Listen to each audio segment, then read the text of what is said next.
Dans ce journal, nous parlerons de la Journée internationale des femmes. Et puis nous nous intéresserons aussi à la conférence de presse de l'Union nationale des auto-écoles de Côte d'Ivoire. Bonsoir à tous et bienvenue au journal de Business 24 Africa. La parité en 2030, avancer plus vite vers l'égalité des sexes, c'est le thème de la Journée internationale de la femme cette année. Chaque année, à la date du 8 mars, les femmes sont célébrées dans tous les 4 coins du monde entier. En Afrique, elles sont de moins en moins nombreuses à être promues seulement qu'aux tâches ménagères. Désormais, les femmes africaines entreprennent et luttent pour leur autonomisation grâce à des structures qui les accompagnent dans cette lutte. Plus de détails avec Max Souli.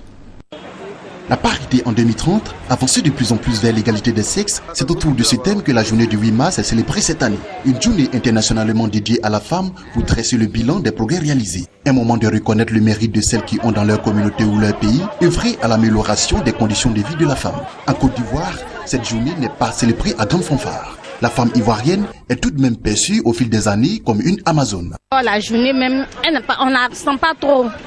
Voilà, on ne sent pas. Bon, elle n'est pas trop fêtée, on ne sent pas trop. Mais ce que je peux dire par rapport à la femme, je trouve qu'il y a une évolution au niveau de la femme aujourd'hui. La femme, il y a 5 ans, il y a 10 ans, le comportement de la femme aujourd'hui, ce n'est pas identique. Aujourd'hui, la femme, elle se bat, elle travaille, elle a toujours un petit truc au moins pour aider son mari à la maison. Et la femme aujourd'hui, elle n'est pas la femme au foyer, c'est la femme qui se bat, c'est la femme qui travaille, c'est la femme qui essaie de monter les pentes, d'aider son mari, d'être intellectuelle. En tout cas, la femme aujourd'hui, ce n'est pas la femme d'avant. La journée de la femme, les femmes ont beaucoup évolué. Surtout nous les femmes gros, dans le plan commercial, on a beaucoup évolué. C'est dans ça que je fais, puis je m'occupe de mes enfants. On évolue, on est en train d'évoluer. On ne peut pas rester comme ça. Mais moi je pense qu'il y a une évolution quand même. Même si tout n'est pas fait, il y a encore beaucoup à faire, mais il y a une évolution. Je vois que la femme commence à se prendre en charge petit à petit. Je vois qu'il y a une évolution parce que les femmes ne veulent plus rester à la maison sans rien faire, franchement. Il faut que le foyer, le couple se mettent ensemble maintenant pour éduquer les enfants ensemble. Il faut que la femme aussi ait quelque chose à faire dans son foyer. Il faut qu'elle aide son mari. Voilà. Moi, je pense que c'est ça. Il y a 10 ans, 15 ans derrière nous, bon, nos mamans étaient encore à la cuisine, tout à fait. Mais maintenant, là, vraiment, moi, je vois qu'il y a une évolution et les femmes se battent. Et je suis fière de ça. Si la femme occupe de plus en plus une place de choix dans le Conseil des Nations, c'est grâce notamment au dynamisme de certaines structures qui luttent pour le leadership féminin. En Côte d'Ivoire, la société d'assurance Akoda s'est résolument engagée à faire du cercle familial le cadre de vie le plus agréable. Vous savez, la famille est la cellule de base de la société. Qui dit famille, qui dit femme. On note donc le rôle important que joue la femme dans la vie en général et dans la vie d'une personne. Et selon certaines études, les femmes accomplissent le 2/3 du travail effectué dans le monde. Par exemple, c'est les femmes qui produisent 80% de la nourriture consommée en Afrique et en Asie. On voit donc le rôle important que joue la femme. La femme est donc le socle de la stabilité familiale et de l'éveil économique. Ce n'est pas déplacé qu'une femme travaille pour aider son mari. C'est une bonne initiative. Parce que le salaire à lui seul de l'homme ne pourra pas suffire pour faire ça là-bas. Une épouse doit soutenir son mari dans les décisions. Un homme doit consulter régulièrement sa femme dans les grandes décisions et ne pas fonctionner seul. Il faut travailler à deux. La vie du couple, c'est-à-dire le mariage, c'est l'union de deux personnes qui sont prêtes à vivre ensemble. Dans une société en proie à de nombreuses inégalités liées au genre, un regard va être jeté dans le rétroviseur tous les 8 mars pour savourer les conquêtes passées. Et un autre pour scruter l'horizon avec un rêve, permettre à la femme de vivre dans le meilleur des mondes. Femme, socle de la stabilité familiale et l'éveil économique, c'est le thème qui a réuni les couples lors de la conférence organisée par le fondateur d'Akoda Assurance, une société de courtage, d'assurance et de réassurance. La femme comme source de richesse et de stabilité. Les couples présents à cette conférence se sont vus enseigner sur l'importance de la femme pour le foyer.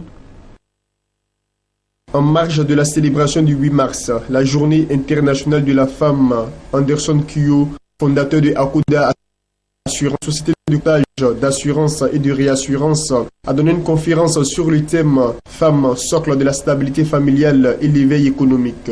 Et ils étaient nombreux, les couples présents à cette cérémonie. Le conférencier a sensibilisé les hommes à mettre leurs épouses au centre de toutes les activités. À en croire Anderson Kuyo, la femme est un soutien indéfectible pour l'homme, elle est aussi source de richesse. Il revient donc à l'homme de tout mettre en œuvre pour son épanouissement. Les femmes accomplissent les 2 tiers du travail effectué dans le monde. Elles produisent elles seules 60 à 80% de la nourriture consommée en Afrique et en Asie. 40% en Amérique latine. Pourtant, elles ne perçoivent que 10% des revenus du monde et possèdent moins de 1% des biens. Les femmes figurent parmi les plus pauvres de la planète. De nombreuses compagnies d'assurance consentent des tarifs préférentiels aux femmes. Donc grâce aux femmes, encore l'économie est réalisée, l'éveil économique, parce qu'elles paient moins cher des assurances, parce qu'elles coûtent. Si on devrait schématiser la femme, la vie du couple au corps humain, on peut dire que la femme représente le couple. Et l'homme est quoi? L'homme est la tête.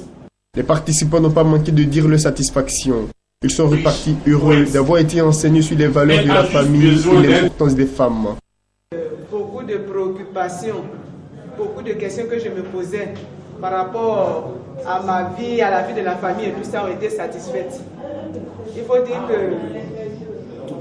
concernant l'assurance, souvent on se fait des idées et on n'arrive pas vraiment à approcher les opérateurs pour savoir effectivement ce qui se passe. Et aujourd'hui, on m'a appris que vraiment, avec ce que je sais déjà, qu'avec un tout petit peu d'argent, on peut cotiser et assurer pleinement sa vie avec aisance, la vie de la famille et tout, même aller jusqu'à assurer l'éducation de nos enfants. Ce sont des conseils très utiles que nous avons reçus à travers les échanges. Des conseils qui vont permettre la consolidation des familles, qui vont permettre aux parents également de prendre leurs enfants en charge comme il se doit. Akuda, société de courtage, d'assurance et de réassurance, est décidée à œuvrer pour le bonheur des familles en Côte d'Ivoire et partout en Afrique. Et c'était un reportage de Lawani Babatunde. Intéressons-nous au transport à présent. L'Union nationale des auto-écoles de Côte d'Ivoire était face à la presse ce lundi. Occasion pour les responsables de cette association de rappeler les mots qui minent leur corporation. Face au silence coupable de leurs autorités de tutelle, les responsables de l'Union nationale des auto-écoles ont aussi profité de cette rencontre pour lancer une motion de grève de 72 heures sur l'étendue du territoire national à compter du lundi 14 mars. Mondésir Nascimento pour le reportage.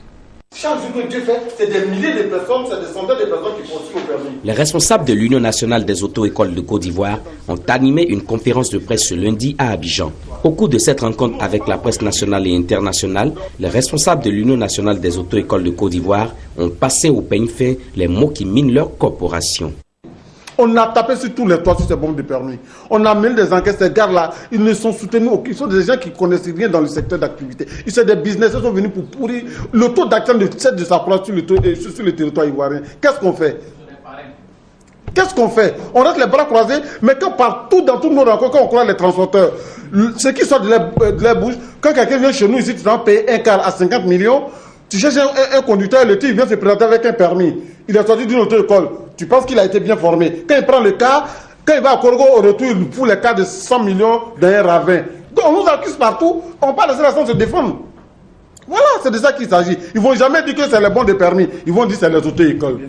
C'est pour cela que nous, on a créé cette fête-là, on s'est mis ensemble aujourd'hui pour pouvoir régler les problèmes qui minent notre secteur d'activité.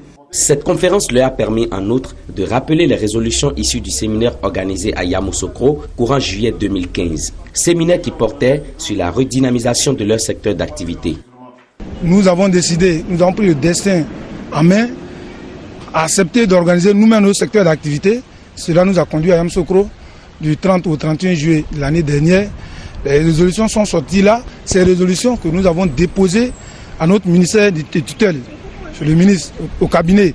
Ces responsables ont fustigé la politique de sourds d'oreille pratiquée par leur autorité de tutelle 9 mois après les tables rondes de Yamoussoukro. Face à ce comportement, l'Union nationale des auto-écoles lance une motion de grève de 72 heures sur l'étendue du territoire national à compter du lundi 14 mars.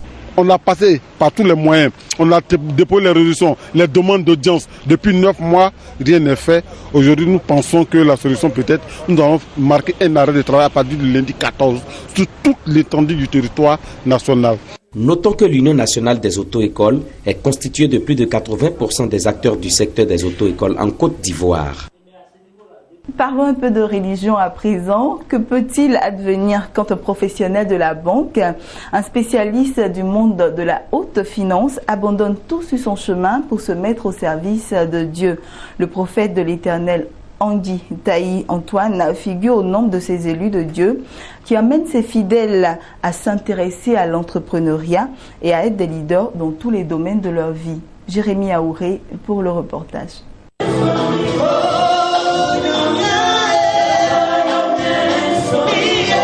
L'Église et les affaires peuvent-elles aller de pair? Comment l'homme de Dieu peut-il amener ses fidèles à cultiver l'esprit d'entrepreneuriat?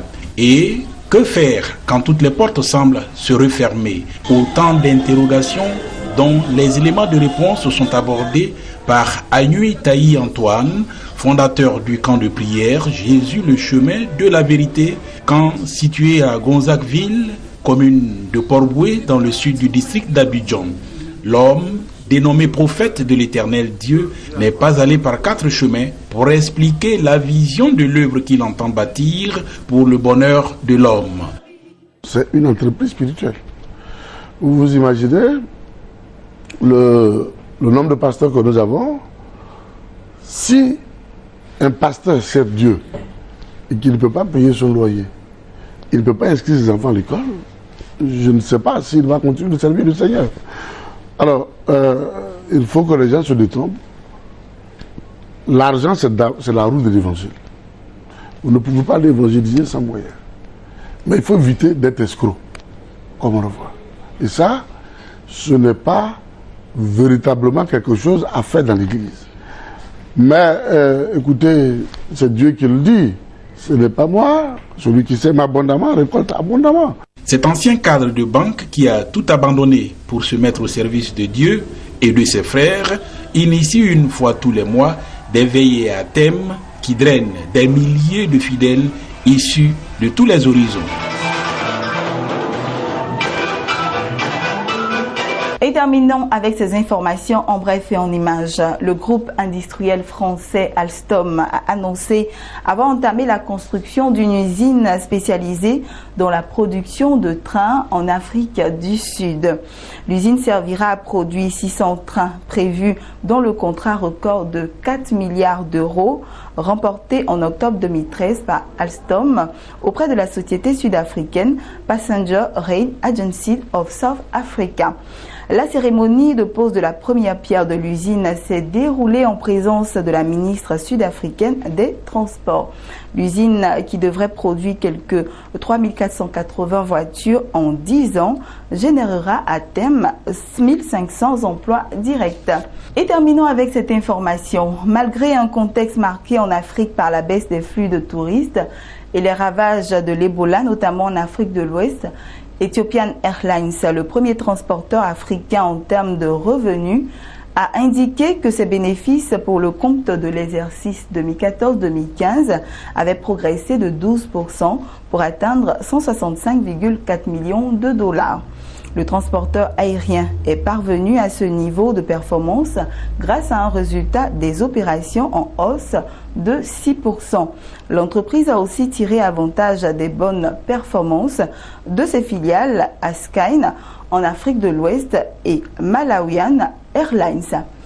Voilà, c'est ici que nous mettons fin à ce temps d'information. Je vous souhaite une très bonne suite de programme sur Business 24 Africa.